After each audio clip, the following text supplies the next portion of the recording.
Today we come to our next topic, that's simply hunger. Nature manifests itself in many ways, which is hard to decipher its meaning. So, as I interpret by my observation, this moving, hungry, stranded exodus is not a good sign. इस context में मुझे एक कहानी याद आती है कि कभी मैं mark Twain, one of the most original and brilliant writer of America, जिनको अमेरिकन लिटरेचर का जनक भी कहा जाता है, उन्होंने एक कहानी लिखी थी 1 million pound bank note, 10 lakh pound bank note. उसमें भूख की एक्सट्रीमिटी को, उसके एक्सट्रीम पॉइंट को ये डिस्क्राइब करने का प्रयास किया गया है। उसके एक प्रसंग को लेके यहाँ पे मैं आपको कुछ बताना चाहता हूँ। उस कहानी का मुख्य पात्र प्रोटोगोनिस्ट एडम स्मिथ बहुत गरीब रहता है, लाचार रहता है, दुनिया में कोई उसका नहीं होता, और वो एक माइनिंग ब्रोकर के यहाँ अकाउंट्स की जो सप्लाईज का अकाउंट रखने के लिए उसको क्लर्कशिप का काम मिल जाता है, काम करता है। और एज यूजुअल हर किसी की तरह उसको भी शनिवार सेकंड हाफ के बाद और संडे छुट्टियां मिला करती थी, और वो जो समय मिलता था उसका अपना समय होता था, उसको अपने हिसाब से गुजारता था। ऐसे ही काम के बाद एक दोपहर वो एक छोटी नाव में लेके वो समुद्र के नाव लेकर समुद्र में खाड़ी में चला गया, और सैर करते करते बहुत दूर चला गया। अंधेरा सा हो गया, तूफान का माहौल, तूफान उठने लगा, और ऐसी परिस्थिति बन गई कि वापस लौट पाना संभव नहीं दिखता था। मगर संयोगवश उसकी किस्मत अच्छी थी कि एक जहाज जो वापस लंदन आ रहा था, उसमें उसको बिना किसी पैसे के शरण मिल जाती है, और वह उसी में लौटता है वाला। पिछले 24 घंटे से उसके पास सिर्फ जेब में $1 रहता है, जिसमें वो 24 घंटे से खाते पीते रहता है और पनाह लेता है, और फिर उसके बाद 24 घंटे तक भूखे रहता है। और जब अगली सुबह वो लंदन के तट पर उतरता है तो वह बहुत ही लाचार और मजलूम और भूखों से परेशान, गंदे कपड़ों के साथ वो आगे पोर्टलैंड की तरफ बढ़ता है। तभी वहां से एक आया गुजरती है, एक छोटे से बच्चे को वो कार्ट गाड़ी में लेकर। वह बच्चा एक बड़ी सी नाशपाती को एक बार चबाकर, रसीले नाशपाती को एक बार चबाकर गटर में फेंक देता है। इसको देखता है जब एडम स्मिथ, भूख की पराकाष्ठा क्या होती है, वो इतना भूखा हो जाता है कि उस गंदे कीचड़ में सने उस नाशपाती को वो खजाने के रूप में देखता है। उसके मुंह में पानी आ जाता है, और उसकी लालच भरी निगाहें उस पर जाकर टिक जाती हैं, और मन में इरादा कर लेता है कि अब मैं इसको जाके लेके निकाल के तुरंत खाने लगूं, और इस इरादे से आगे बढ़ता है। लेकिन जैसे ही चलता है, पास से गुजरने वाले और उनकी जासूस निगाहों से उसको ऐसा आभास होने लगता है कि शायद ये लोग मेरे इरादे को भांप लिए हैं कि मैं नाली से एक नाशपाती निकालने जा रहा हूँ। वो आगे बढ़ जाता है यह आभास दिलाने के लिए कि वह इतनी दुर्दशा के साथ, इसलिए इतनी मजलूम वाली स्थिति में, दयनीय स्थिति में नहीं है, वह किसी को आभास कराना नहीं चाहता, आगे बढ़ जाता है। फिर लौटता है, और जब भी वह प्रयास करता है कुछ न कुछ ऐसा कुछ हो जाता है, कोई ना कोई गुजरता है, और आंखों के मिलने से, आदान प्रदान होने से वो अपने प्रयोजन में उसको कामयाबी नहीं मिलती और उस नाशपाती को ले नहीं पाता।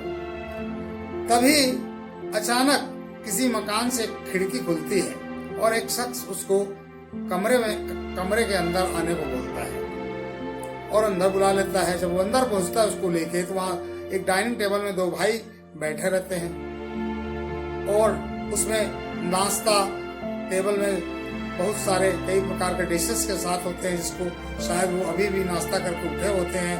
उसके रेमिनेंट बहुत सारे अवशेष खाद्य पदार्थों के अभी भी प्लेटों में होते हैं, जिसको देखकर एक टक देखते हुए एडम स्मिथ को के लिए यह असहज स्थिति हो जाती है और उसको अपने को रोक पाना बड़ा कठिन हो जाता है और एक बहुत बड़ी लड़ाई और संघर्ष अपने आप से उसको करना पड़ता है।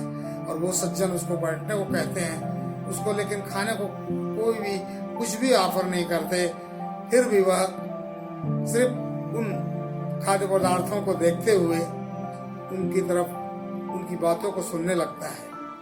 ये दो भाई एक प्रसंग में एक विषय को लेकर चिंतित थे और बातें कर रहे थे। उस समय बैंक ऑफ इंग्लैंड ने नोट एक छापा था, 1 मिलियन पाउंड का बैंक नोट, 2 फॉरेन ट्रांजैक्शन के पर्पज से नोट छपा था। उसमें एक तो जारी हो गया था और दूसरा नोट बैंक के वाल्ट में अभी पड़ा था।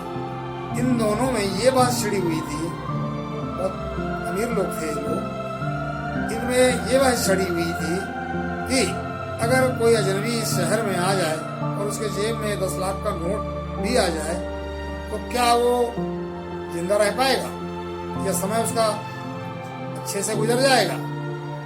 तो बड़ा भाई बोलता है नहीं, वो भूखों मर जाएगा, क्योंकि बैंक में जाकर उस नोट को इनकेस भी नहीं करा सकता, चेंज भी नहीं करा सकता, उस बिलोंगिंग्स का उसको प्रूफ देना पड़ जाएगा उस प्रशासन का, और सेकेंडली पुलिस उसको तुरंत अरेस्ट करेगी, ये संभव नहीं है। मगर दूसरा भाई बोलता है नहीं, जी लेगा। मैं इस बात को लेके 20,000 पाउंड का शर्त लगाने को तैयार हूं कि वह व्यक्ति 30 दिन तक जिएगा और बिना जेल जाए जिएगा। तो बोलता है अच्छा तो ठीक है, मैं भी शर्त के लिए तैयार होकर को मान जाता है बड़ा भाई, तो ठीक है, मैं अगर हार गया तो आपको 20,000 पाउंड दूंगा। इस बात को तय करके दोनों बैंक जाते हैं, उस नोट को ले आते हैं और अपनी खिड़की में बैठे उस आगंतुक का इंतजार करते रहते हैं जिसको उस पोसेशन, उस बहुमूल्य वस्तु को दे सकें। और उसकी 4 शर्तें होती हैं। यह कि वो पहली बात ये कि वो गरीब होना चाहिए, शहर के लिए अजनबी होना चाहिए, इंटेलिजेंट होना चाहिए और सबसे बड़ी बात ईमानदार होना चाहिए।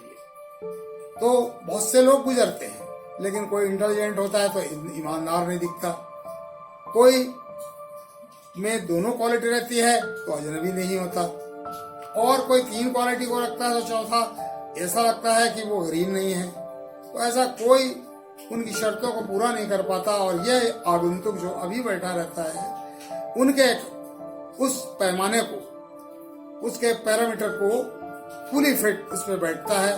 तो ये उसको हम बुला लेते हैं और उसको एक बंद लिफाफा सौंपते हैं कि इसमें कोई वस्तु रखी हुई है, इसकी शर्तें भी अंदर में लिखी हुई हैं, इसको लेके सुरक्षित आप हमारे पास 1 महीने बाद लौट आओगे तो आपको बहुत बड़ा ही इनाम दिया जाएगा। और क्या बातें लिखी हुई हैं तुम इसको अभी खोल के मत देखो, जाओ अपने घर में देखना। और वह व्यक्ति वहां से उसको इजाजत मिल जाती है जाने की। वो निकलता है तो पहले यही इरादे से निकलता है कि जाते साथ पहले मैं उस नाली गटर से उस नाशपाती को निकाल के खाऊंगा।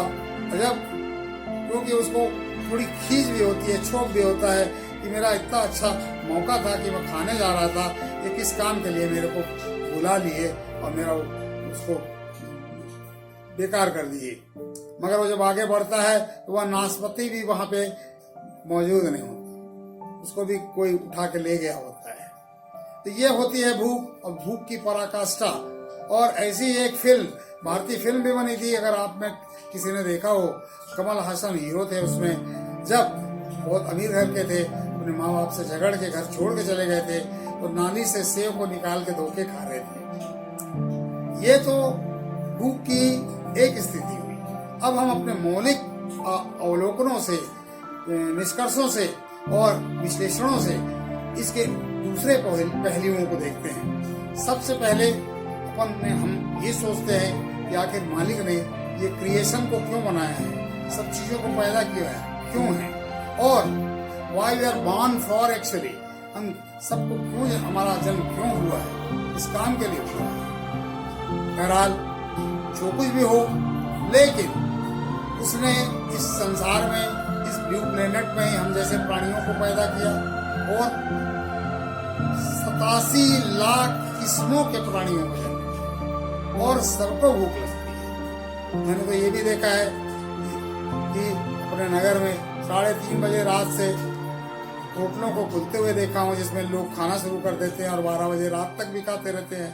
वैसे ही जैसे मेट्रोपॉलिटन सिटी बॉम्बे में लोकल ट्रेनें, जो लाइफ लाइन है, सिर्फ 2 घंटे के लिए ही रुकती हैं, रात को 2 बजे से 4 बजे तक। बिल्कुल वैसा ही लगता है मेरे को। अब इसके हम बायोलॉजिकल पॉइंट को भी सोच लेते हैं, एक्चुअली भूख है क्या। अब जैसा कि आप पढ़े होंगे, आदमी के दिमाग में हाइपोथैलेमस और पिट्यूटरी ग्लैंड के बीच में हाइपोथैलेमस होता है, जिसके 2 पॉइंट्स होते हैं, एक फीडिंग पॉइंट और एक सैटिस्फैक्टरी पॉइंट। जब भी फीडिंग पॉइंट इनिशिएट होता है तो हमको भूख लगती है और हम खाते हैं, और जब उसको सैटिस्फैक्टरी पॉइंट इनहिबिट कर देता है, पेट भर जाता है, मन तृप्त हो जाता है, और उसके बाद हम नहीं खा पाते। मगर ये सैटिस्फैक्टरी पॉइंट आगे भी बढ़ सकता है, बढ़ते भी रहता है, अगर उस किस्म का फूड स्टफ वहां पे मौजूद हो। जैसे आप आपको अनुभूति हुई होगी, मिक्सचर वगैरह, काजू, मूंगफली, ऐसे ही कुछ और चीजों को खाने से, आइसक्रीम, मन बार बार होता है, तब ये हमारा फीडिंग पॉइंट जो है आगे बढ़ते जाता है, सैटिस्फैक्टरी पॉइंट। और ये तो बायोलॉजिकल पॉइंट हो गया।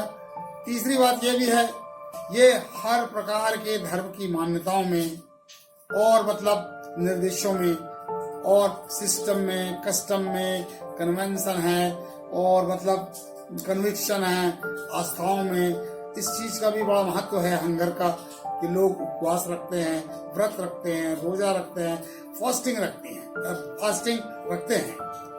और ये उपवास रखने का तरीका भी वर्शिपिंग का, उपासना का, पूजा का, इबादत का बहुत बड़ा मीन्स हो सकता है, क्योंकि भूखे रह के उपासना करने में एक स्थिति ऐसी जरूर आती है कि आदमी का इस सांसारिक उपवास से बिल्कुल मुक्त होकर वो ऐसे स्टेज में उसका दिमाग पहुंच जाता है कि उसका डायरेक्ट साक्षात्कार उस परम ब्रह्म से हो जाता है।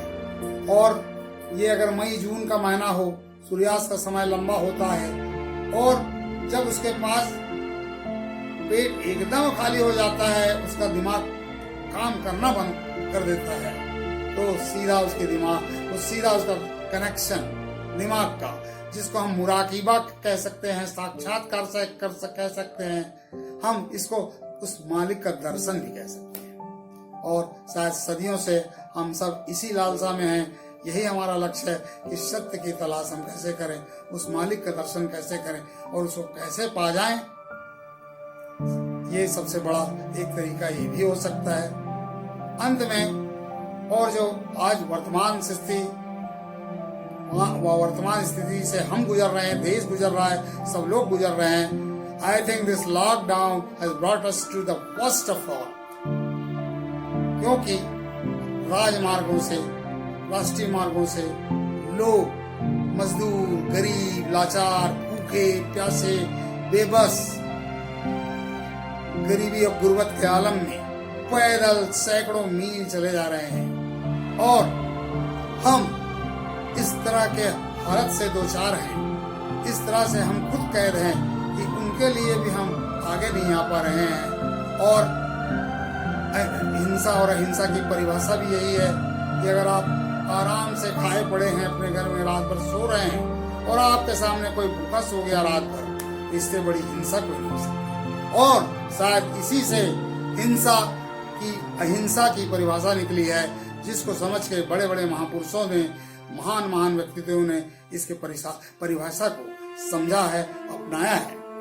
In the end, finally, in short, this moving, hungry, stranded exodus is not a good sign. Thank you very much.